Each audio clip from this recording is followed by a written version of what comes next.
High, কেমন আছো সবাই? আশা করছি সবাই ভালো আছো, সুস্থ আছো। তোমাদের জন্য আরেকটি নতুন ভিডিও নিয়ে চলে এসেছি। আগের ভিডিওতে আমি তোমাদেরকে সিম্পল সালোয়ার কাটিং দেখিয়েছি। আজকে স্টেপ বাই স্টেপ তোমাদেরকে এই সালোয়ারটি আমি সেলাই করে দেখাবো।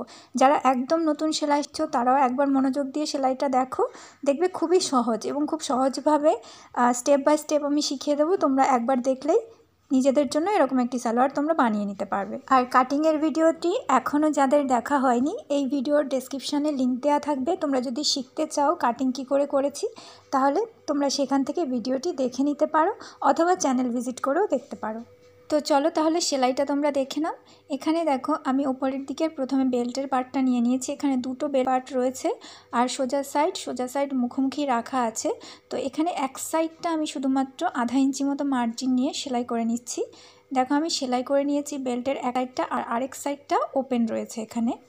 এখন আমরা কি করব, নিচের যেই পার্ট রয়েছে সেই পার্টগুলোকে এরকম দেখো খুলে নিচ্ছি।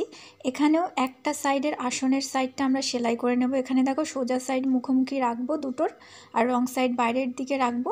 একটা সাইডের আসনের পার্ট সেলাই করে নেব, আর আরেকটা সাইড এখন আপাতত ওপেন থাকবে।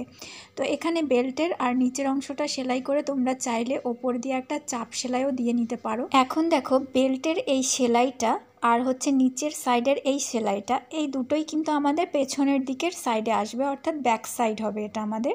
তো ব্যাক সাইডে আমরা নিচের পার্টে দুটো কুচি দেব। এই কুচি দুটো হচ্ছে বক্স স্প্লিট হবে। তো তার জন্য এরকম 1.5 থেকে 2 ইঞ্চি চওড়ার কুচি দিতে হবে আমাদেরকে। এই সাইড থেকে আমরা একদম সেলাইয়ের দিকে মুখ করে কুচিটা দেব 1.5-2 ইঞ্চি চওড়ার, আর এই সাইড থেকেও সেলাইয়ের একদম যেখানে সেলাই রয়েছে সেই দিকে মুখ করে এই কুচিটা দেব।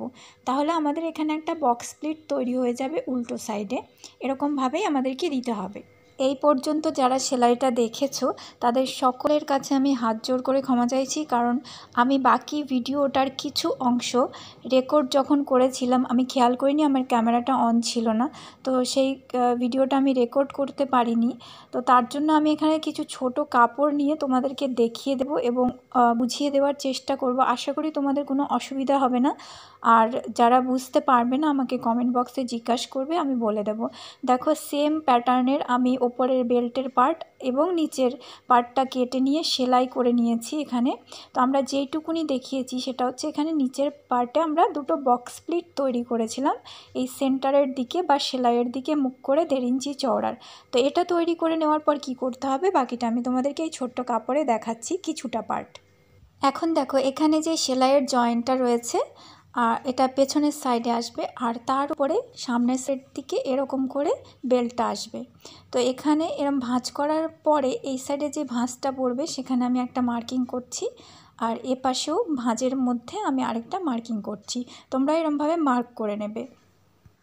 তাহলে ব্যাক সাইডের আমরা দুটো ভাঁজের মধ্যে দুটো মার্কিং করে নিলাম।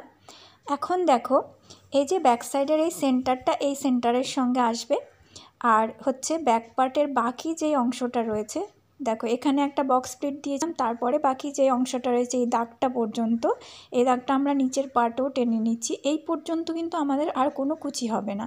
এই সাইডেও সেম, এই পর্যন্ত আমাদের পুরোটাই ব্যাক পার্ট হবে, অর্থাৎ এই দাগটা থেকে এই দাগটা পর্যন্ত পুরোটা ব্যাক পার্ট হবে এবং ব্যাক পার্টে কোনো ধরনের কুচি আর হবে না, শুধু বক্স স্প্লিট হবে। তারপরে বাকি যেই কাপড়টা রয়েছে সেই কাপড়টাকে এই দাগটার পর থেকে আমরা ছোট ছোট কুচি দিয়ে হচ্ছে ওপরেরটা আর নিচেরটা একদম সমান করে নেব। আর এক্ষেত্রে সোজা সাইডের দিকে কুচির মুখ কিন্তু আমাদের এই সাইডে থাকবে, সোজা সাইডে কুচিগুলো এই মুখো থাকবে, আর উল্টো সাইডে যদি সেলাই করো কুচিগুলো তাহলে সেন্টারে গিয়ে অর্থাৎ মাঝখানে যে সেলাইটা রয়েছে সেই সেলাইয়ের দিকে হবে। তো এরকমভাবে কুচিগুলো আসবে।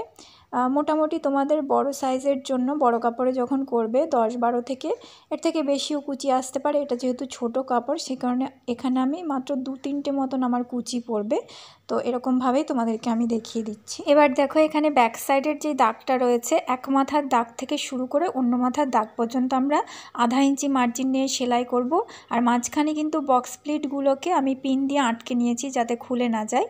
দেখো এই মাথা থেকে শুরু করে এখানে সেলাই পর্যন্ত আমি সেলাই করে নিয়েছি দাগ পর্যন্ত। তারপরে এবার আমি এই সাইডে মুখ করে মেশিনের দিকে মুখ করে কুচি করছি। যেহেতু এটা রং সাইডে আমি সেলাইটা করছি তাহলে সোজা সাইডে কুচিগুলো কিন্তু সামনের পার্টের দিকে মুখ করে থাকবে। এবার অন্য সাইডটাও কুচি দিয়ে নিতে হবে সেমভাবে। এখানে কিন্তু বড় কাপড়ে যখন সেলাই করবে আধা ইঞ্চি চড়া চড়া যদি কুচি দাও তাহলে দেখবে হয়তো সামনের সাইডে কুচিগুলো একদম সামনে পর্যন্ত নাও আসতে পারে, আবার আসতেও পারে। সেক্ষেত্রে তোমার কুচি কতটা চওড়া হচ্ছে তার উপর ডিপেন্ড করবে। তো যতটা মোটামুটি ওপরের পার্ট নিচের পার্ট সমান হয়ে যাবে ততটা পরিমাণ তোমরা কুচি দিয়ে নেবে। এবার উল্টো সাইডে যে এক্সট্রা কাপড়টা আছে সেটাকে আমরা না ওপরের বেল্টের দিকে ঝুঁকিয়ে দিয়ে ওপর দিয়ে একটি চাপ সেলাই দিয়ে নেব, তাহলে এই সেলাইটা আমাদের স্ট্রং হয়ে যাবে।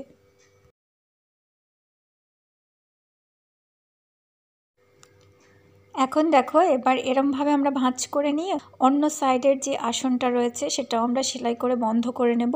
ওপর থেকে আধা ইঞ্চি মার্জিন নিয়ে এখানে সেলাই করতে হবে। তো এই সেলাইটা আমি তোমাদের বড় কাপড়ে দেখিয়ে দিচ্ছি, কারণ বাকি রেকর্ডের পার্টটা আমার কাছে ছিল।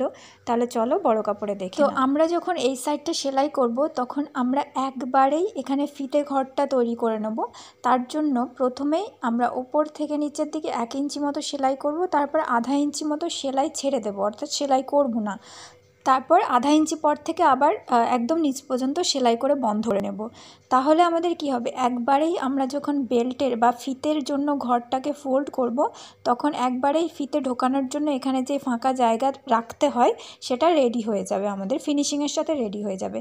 তো দেখো উপর থেকে আমি প্রথমে 1 ইঞ্চি মতো সেলাই করে নিচ্ছি, তারপরে সেলাইটাকে এখানে স্টপ করে দেব, দিয়ে সুচটাকে তুলে নিয়ে আধা ইঞ্চি মতো ফাঁকা রেখে তারপরে আবার সেলাই করে নিচ্ছি। ফিতে ঢোকানোর এই গ্যাপটা তোমরা চাইলে 1.25 ইঞ্চি পর্যন্তও রাখতে পারো। এবার দেখো সেলাইয়ের বাইরের দিকে যে এক্সট্রা কাপড়টা ছিল সেটাকে আমরা একটু নখ দিয়ে প্রেস করে দুই সাইডে ভাঁজ করে দেব। তারপরে এখানে ওপর থেকে প্রথমে 1/2 ইঞ্চি ফোল্ড করব, তারপর আরও 1 ইঞ্চির বড় ভাঁজ দিয়ে ফোল্ড করে পুরো রাউন্ডে সেলাই করে নেব। তাহলে আমাদের ওপরের দিকের জন্য আমরা যে 1.5 ইঞ্চি এক্সট্রা নিলাম ফিতে ঘরের জন্য, সেই 1.5 ইঞ্চির এক্সট্রা হলো, আর নিচের দিকে 1/2 ইঞ্চি সেলাই গেল, তাহলে টোটাল 6 ইঞ্চির আমাদের বেল্ট তৈরি হয়ে যাবে। তো এবার এরমভাবে আমরা রাউন্ডে সেলাই করে নিচ্ছি। তো এভাবে করলে একবারে ফিতে পরানোর জন্য এখানে দেখো ফাঁকা জায়গাও তৈরি হয়ে গেল। তোমাদের যদি ভিডিও ভালো লাগে তবে অবশ্যই আমার ইউটিউব চ্যানেলটাকে সাবস্ক্রাইব করে নিও, যাতে নেক্সট ভিডিওর নোটিফিকেশানগুলো সঙ্গে সঙ্গে পেয়ে যাও। আর ফেসবুক পেজ থেকে দেখে থাকো তবে অবশ্যই পেজটিকে ফলো করে রাখবে, যাতে নেক্সট ভিডিওগুলো তুমি সঙ্গে সঙ্গে দেখতে পাও। আর এরপর আমি চেষ্টা করছি তোমাদের জন্য ব্রা কাট ব্লাউজের কাটিং স্টিচিং কাপড়ে দেখানোর বা নিয়ে আসার পরপর ভিডিওগুলো আনার চেষ্টা করছি আমি। তো চ্যানেলে অবশ্যই তোমরা সঙ্গে থেকো, তাহলে অবশ্যই দেখতে পাবে। এবার দেখো এখানে নিচের দিকে যে আসনের পয়েন্টটা রয়েছে, দুটো পার্টের মাথা আমরা সেলাইটা এরকমভাবে জড়িয়ে ধরে মিলিয়ে ধরে এরকমভাবে ভালো করে বিছিয়ে তোমরা নিচের দিকে দেখবে যদি ছোট বড় হয়ে যায় তাহলে নিচের এক্সট্রা ছোট বড় যেটুকু হয়ে যাবে সেটুকু কেটে তোমরা বাদ দিয়ে নেবে। তো কাটিংয়ের ক্ষেত্রে অনেক সময় ছোট বড় হতেই পারে। তো এরপরে আমরা কি করব, নিচের দিকে আমি এখানে বলেছিলাম যে এক্সট্রা করে কাপড় অ্যাড করব, সে কারণে এখানে আমি 3 ইঞ্চি চওড়ার কাপড় কেটেছিলাম, তো মাঝখান দিয়ে ভাঁজ করে নিয়েছি। আর এই দেখো নিচের দিকের মুহুরির সোজা পার্টের উপর এই কাপড়টার ভাঁজ করে নেওয়ার পর সোজা পার্টটা রেখে আধা ইঞ্চি মার্জিন নিয়ে ফোল্ড করে সেলাই করে নেব। আর এখানে তোমরা চাইলে বক্রম অথবা ফিউজ পেপার ইউজ করতে পারো, যাতে নিচের পার্টটা একটু স্ট্রং হবে। তাহলে সেলাইয়ের পর পট্টির কাপড়টাকে উল্টো সাইডে পাঠিয়ে উপর দিয়ে আরও কয়েকটি সেলাই দিয়ে নিতে হবে। তারপর এরকম ফোল্ড করে মুহুরির মাপ বসিয়ে সেলাই ভেতরের পার্ট দুটোকে আমরা বন্ধ করে নেব। তো দুটো সাইডেই নিচের পায়ের কাপড় আমি এক্সট্রা করে জুড়ছি। এখানে আমি একটা পায়েই দেখিয়ে দিচ্ছি। দেখো প্রথমে আধা ইঞ্চি মার্জিন নিয়ে পট্টিটাকে সেলাই করে নিলাম। এবার উল্টো সাইডে পাঠিয়ে পরপর আমরা 2-3 সুতো গ্যাপ দিয়ে দিয়ে কয়েকটা সেলাই দিয়ে নেব, তাহলে নিচের অংশটা একটু স্ট্রং হয়ে যাবে আর মোটা হবে। এভাবে দুটো পাই রেডি করতে হবে। দেখো এখানে আমি রেডি করে নিয়েছি।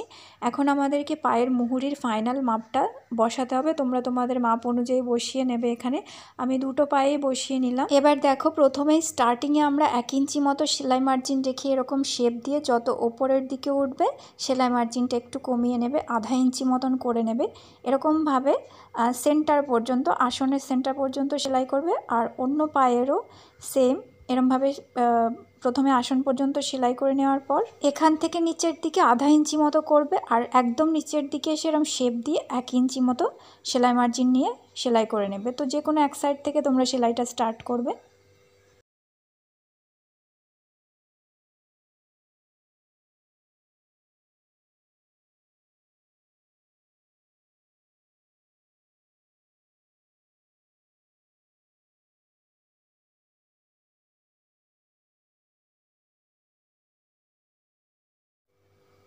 তো আজকে তাহলে এই পর্যন্তই থাক। সবাই ভালো থেকে সুস্থ থেকো এবং ক্রিয়েট এ স্টাইলের নেক্সট ভিডিওর জন্য অপেক্ষা করো। টাটা।